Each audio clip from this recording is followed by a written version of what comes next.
It seems every other month now there's a new Brutal mod coming out. Surprisingly enough, most of these are actually really good, and Brutal Half-Life is no exception. Now, Brutal Half-Life has been around for a while. They released a beta build maybe a year or so ago, I'm not entirely sure when that came out, but recently they released a new beta build that just adds a ton to the mod. Now, if you don't know what Brutal mods do, they effectively just rehaul the gunplay, making the guns feel punchier and adding a ton more gore into the game. If that doesn't sound fun to you, you probably don't like first-person shooters because it's fun as shit, and almost every game could really use a Brutal mod. In fact, I think the only game that couldn't use a Brutal mod is Killing Floor 2 because that game itself basically is a Brutal mod. Let me explain exactly what they did to the gunplay in Half-Life 1. Now, Half-Life 1's gunplay wasn't bad by any means, but by today's standards, it's a little bit dated. Don't get me wrong, for the time Half-Life 1's gunplay was much better than anything else you really had out on the market. And it's still very fun today. I go back to play Half-Life 1 all the time, one of my most played games of all time. But no matter how good you are, you can still use improvements, and here's what Brutal Half-Life did. For starters, every sound effect has been changed, and they all make every gun sound significantly stronger and punchier.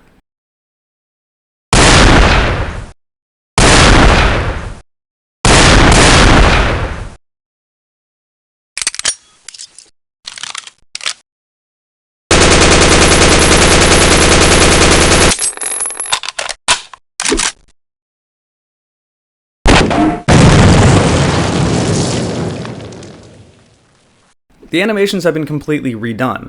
The reloading animations look a lot smoother, and this is pretty impressive for the Gold Source engine. Nothing great by today's standards, but for Gold Source you usually don't see animations like this. Recoil animations are different and have a very subtle screen shake to them, which you won't really notice unless you really look at, so it's not annoying and only makes the guns feel stronger. And as a whole, there's a level of polish in the gunplay that wasn't seen in the original Half-Life. One change to the gunplay I'm a little iffy about is that they added iron sights to the guns.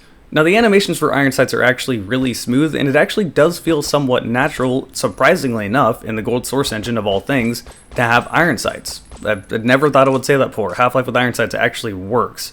With that said, it does seem to cause some issues. My bullets just kind of seem to phase through enemies sometimes, and I've noticed this has to do with the iron sight change. When I'm aiming down the sights, I do hit my target, but if I'm not, the bullets look like they're hitting the target, but just don't connect with the enemy. I really am not sure why this happens. And sometimes some enemies are just kind of broken, like the barnacles can't be shot a lot of times. You just can't kill them. I don't know why. The most notorious offender are the controllers, those stupid flying baby fucks that are just the worst enemy in the game. You never want to fight these things to begin with, but they seem to have some serious hit detection problems, and that just makes them even more annoying to deal with. But back onto the guns have been changed so much that they feel like entirely new guns. And they've also added a lot of other additions. There's some just straight up new guns, like what you saw in Opposing Force with the Desert Eagle and the Saw, which are both in this game, although the Desert Eagle is a little redundant because you also get the revolver, and you can dual wield revolvers, which is awesome. But I'm not sure why you'd want to use the Desert Eagle if you also have the revolver, as they basically serve the same purpose. And at no point in the campaign was I able to dual wield the Desert Eagle. In fact, I only realized I could dual-wield the Desert Eagles when I was making a weapons showcase in Impulse 101 a bunch of times just to get some ammo, and suddenly had two. If you could dual-wield the Desert Eagle, it would have made the revolver sort of pointless, so I guess I'm not complaining too much, but I thought it was weird that there was code to be able to do this at all if I never was able to do it in the game. Like, the animations and everything are there, you just never actually come across two Desert Eagles in the main campaign. Elaborating more on dual-wielding, there are now 3 weapons you can dual-wield. The simple Glocks, which actually makes these usable up until the end of the game. I found myself using them every once in a while just because it was pretty fun. And you can suppress the Glocks if you want to after you kill the assassins. They'll drop a suppressed Glock and now you got a suppressor, and that's just kind of a cool feature. It doesn't really do a whole lot, but it is cool. As stated, the revolvers can be dual-wielded, which is fucking amazing and really fun to do. And the last one, probably the most surprising one, is that you can dual-wield MP5s, which is... oh man, this is so fun. Just being able to spray a bunch of bullets down range and then also shoot grenades out of each one of the MP5s. You can just rapid fire grenades one after another. It feels so gloriously overpowered.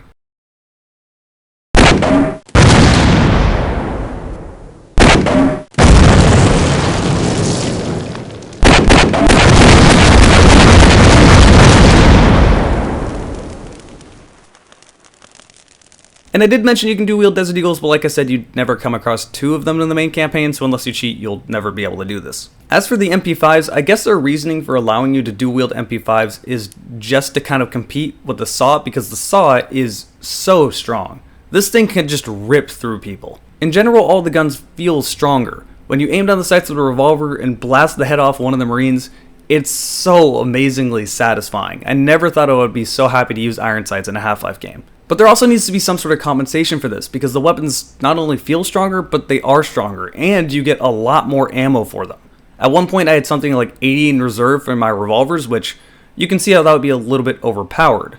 So the enemies have been changed slightly. Some of the enemies did get a little bit tankier, which usually I absolutely hate, but this doesn't seem to be too much of an issue. For instance, the bull squids can take a little bit more health, which can be easily dealt with a double barrel shotgun that only has one barrel, so it takes like 4 shotgun shells and they can get killed pretty easily. And since every enemy in the game flinches, they can't just tank your bullets and kill you. They will flinch and stop attacking you when you shoot them. The AI is good enough to facilitate this. The hound eyes are another one. They got a lot more health for some odd reason, although it doesn't bother me too much. I did see another review where someone called the hound eyes the most annoying enemy in the game and thought it was a terrible idea that they got more health, and in my mind I just went, what? Who hates the hound eyes? Since when were hound eyes annoying in Half-Life 1? Are you forgetting about these fucks? By far the most annoying enemy in the entire game. But I always liked the hound eyes. I was so disappointed when they weren't in Half-Life 2. Same thing when Vortigaunts were your allies, just because they were more fun to fight. In fact, just with Half-Life 2 I was disappointed that there wasn't really any alien enemies in general, but I'm getting off topic. Main point being, enemies have had their health sort of rearranged and redone. This includes the grunts, which I still can't figure out how this works. I'm pretty sure their armor gives them more health, but if you shoot them without the armor bits, then they die quickly. There were numerous times where I shot them once with a crossbow and they just sort of died. Grunts usually take 2 shots with a crossbow to kill, so something definitely has been changed. But I also had different times where I tried to shoot them with a crossbow and hit the armor and just plinked off them and they didn't really care. More importantly, enemies react in different ways when it comes to taking damage.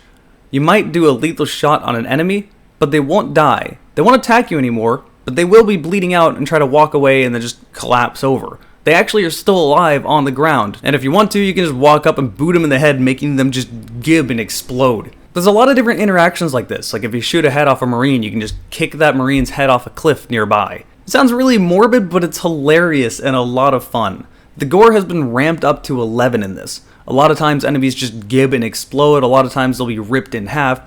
Killing Floor 2 is a good example, but within Half-Life 1. Like honestly, every weapon in this game is devastating, but for some reason it's so addictive and fun to do. There also is some new content in this mod in the form of 4 different maps. A few Doom ones, a few quick ones. All these are very short and you can beat them relatively quickly, and they all have a unique weapon. It might be the Doom BFG or the Doom Plasma Gun. All these new guns are fun to use, but you only get to use them for a short period of time in these short levels, so if you want to use them in the main campaign, you have to cheat them in. Brutal Half-Life could really take off if we start seeing some custom maps like this. If we get a lot of stuff like this, or an entire separate campaign similar to the original campaign in Half-Life 1, but with Brutal Half-Life, that could make this mod damn amazing. With all that said, this is still in beta and there are definitely some issues. Like, this game likes to crash. A lot. More notably in the earlier sections of the game. Within the second half of the game, I actually didn't get one crash, but in the earlier sections there were some things that were repeatable that just would always make the game crash. Like a certain Vortigaunt I couldn't shoot or the game would crash. Just odd things like that. I'm not giving it too much shit for this because it is in beta, but crashing issues are always annoying. And like mentioned earlier, this game does seem to have some odd hit detection issues. It's not as extreme as some other people are making it out to be, but having it there at all is, again, annoying. These are 2 things that definitely are going to be worked through though, so if that's my only complaints, well, this mod has a really good future, assuming they're going to keep working on it. But that's it, that's all it really does. It just reworks the gunplay. It doesn't make the game graphically more amazing or anything, it just makes the game more fun to play. And now you can see why Brutal mods really took off. They just make an already good game even better. Now, I wouldn't tell you to play Brutal Half-Life before you play the original one. In fact, I keep coming across people that haven't played Half-Life, which is just mind-boggling to me. For that matter, Half-Life 1 is 20 years old now, so people that are 20 years old were born the year that Half-Life 1 came out, and they almost definitely have not played the game unless they came across it later. All of this just makes me feel old, and I'm only 27. If you haven't played Half-Life before, go play the original Half-Life, get the original experience. Play that, even before you play Black Mesa. Black Mesa is not a direct remake, but just play Half-Life 1, play Half-Life 2, play through all of them vanilla, and then play Black Mesa, and then go into all the crazy mods you can find. There's a huge modding community, you're never going to run out of mods for Half-Life, so enjoy the original game first. It's still great, it still holds up. Some advice: if you've never played Half-Life 1 before, play it on normal difficulty, because hard difficulty is actually genuinely difficult, especially if you don't know how to cheese the Marines with explosives. And when it comes to Brutal Half-Life, I would actually recommend you play on hard, because with every weapon becoming stronger, the game did feel easier to me. especially since you didn't really have too many restrictions on ammo. Normal difficulty felt like easy difficulty, and hard difficulty felt like normal with Brutal Half-Life in my experience. I don't have a 5-star or a 10-point rating system with my reviews, so I'll just leave the rating as fun as fuck. I hope you guys have enjoyed this review. Thanks to all my patrons over on my Patreon, and everyone that subscribes over on Twitch, and everyone that just does their things elsewhere. I would not be able to do this without you guys with the way YouTube has been going. If you want to help me out, I put links down below in the video information and links down below in the comment, in a pinned comment, and also you can click things on the screen here. I stream very often, and I just enjoy having fun with video games over on my Twitch while talking to you guys. I hope you enjoyed it, and I hope to see you guys over on my Twitch, and I hope you guys will go over to my Patreon. Please, it helps me.